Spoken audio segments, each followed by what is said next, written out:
So how do you balance, honoring the traditions with creating new and innovative experiences Mm. around food?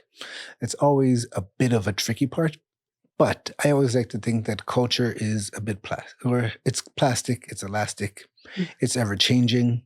And even though there's something that you may love and connect to, there's always going to be an evolution of it. And it just happens because we move. Sometimes, for example, my parents came here from Trinidad when I was young. Mm.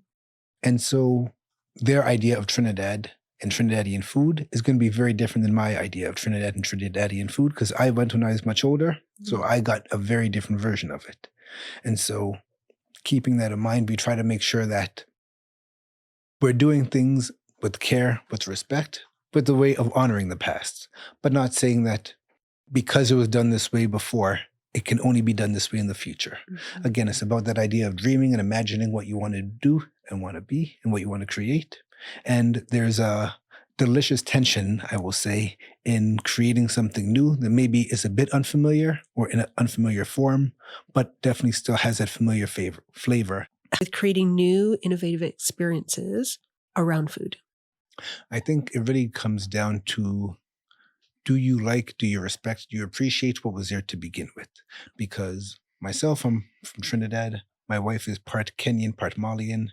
And so even when uh, cooking at home, there are different things that we bring together that I would not say most people will be like, oh, these two things really must go together and they must go well. But I think that as culture is never static, it's constantly evolving, it's constantly changing. And especially in a city like Toronto, where you have so many different people from so many different parts of the world who create so many different dishes and open so many restaurants, and you get to experience so much. Part of that and the beauty of that is that you get to try things and then eventually take them, implement them into your own cooking, and you get to create all these new and beautiful experiences that you never would have thought of before. I think it's really important to pay attention to what you've done in the past, to honor what you've done, but not stay stuck in it. You get to create new and delicious and interesting things, but you have to be open to it.